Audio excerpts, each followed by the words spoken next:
जो कुछ तुझे बताया गया है खुदावन के ज़ाहिर होने तक बेदाग और बे इल्ज़ाम रहकर उस पर अमल कर। हमारे लिए आज की पहली तलावत मुक़द्दस पौलुस रसूल का पहला ख़त तीमुथियुस के नाम 6 बाब 13वीं से 16वीं आयत मुक़द्दसा। ऐ मर्द खुदा, मैं खुदा को जो सबको जिंदा करता है और मसीह यस्सु को जिसने 35 पिलातुस के अहद में जलाली शहादत दी है, गवाह लाकर तुझे ताकीद करता हूँ कि तो हुक्म को बेदाग और बेइल्ज़ाम रहकर हमारे खुदावन यस्सु मसीह के ज़ाहिर होने तक हिफ्ज़ कर रख, जिससे वो बर वक्त ज़ाहिर करेगा, जो मुबारक और वाहिद हाकिम, बादशाहों का बादशाह और खुदावंदों का खुदावंद है।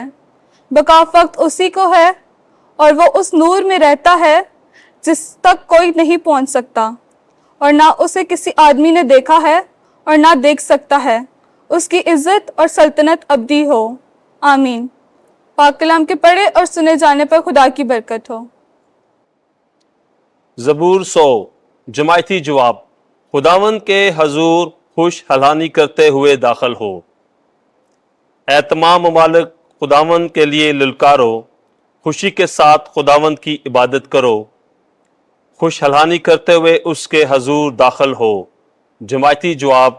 खुदावंद के हजूर खुश हलानी करते हुए दाखिल हो।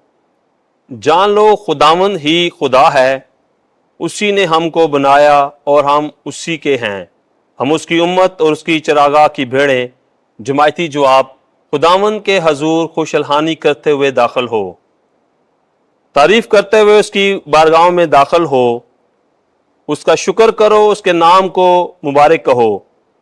जमायती जवाब। खुदावंद के हजूर खुश हलानी करते हुए दाखिल हो। यकीनन खुदावंद नेक है, उसकी रहमत अबद तक है, उसकी वफा पुश्त दर पुश्त कायम है। जमायती जवाब। खुदावंद के हजूर खुश हलानी करते हुए दाखिल हो। खुदावंद आपके साथ हो। इंजील मुकद्दस लूका के मुताबिक ऐ खुदावंद तेरी तमजीद हो।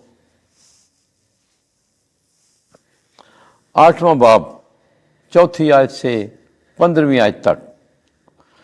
अच्छी ज़मीन वो लोग हैं जो कलाम को सुनकर दिल में संभालते और साबत कदमी से फल लाते हैं।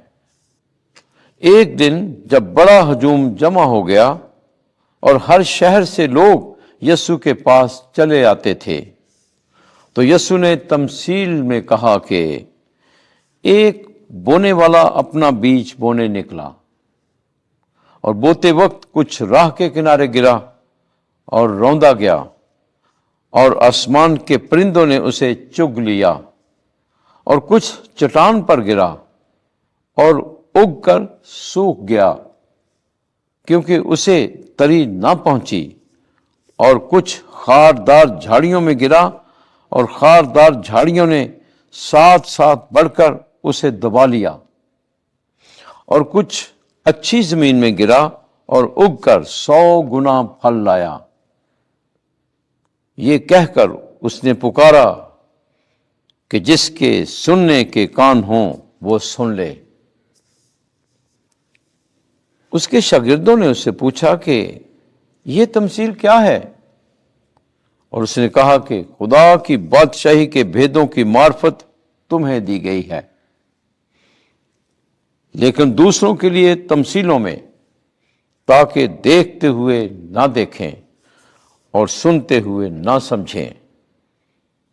वो तमसील ये है कि बीज खुदा का कलाम है। राह के किनारे कि वो हैं जो सुनते हैं, तब शैतान आकर कलाम को उनके दिल से छीन ले जाता है। ऐसा ना हो कि वो ईमान लाकर निजात पाएं। और चट्टान पर के वो हैं जो कलाम सुनकर खुशी से उसे कबूल कर लेते हैं, लेकिन जड़ नहीं रखते, और कुछ अरसा तक ईमान लाकर आजमाइश के वक्त फिर जाते हैं। और जो खारदार झाड़ियों में गिरा, ये वो हैं जो सुनते तो हैं, लेकिन होते होते फिक्रों और दौलत और इस जिंदगी की ऐश व इशरत में फंस जाते हैं, और उनका फल नहीं पकता। मगर जो अच्छी जमीन में गिरा वो हैं जो कलाम को सुनकर उसे अच्छे और नेक दिल में संभाले रहते हैं और साबित कदमी से फल लाते हैं। इंजील मुकद्दस के वसीले से हमारे गुनाह मुआफ किए जाएं। ऐ मसीह तेरी सताइश हो।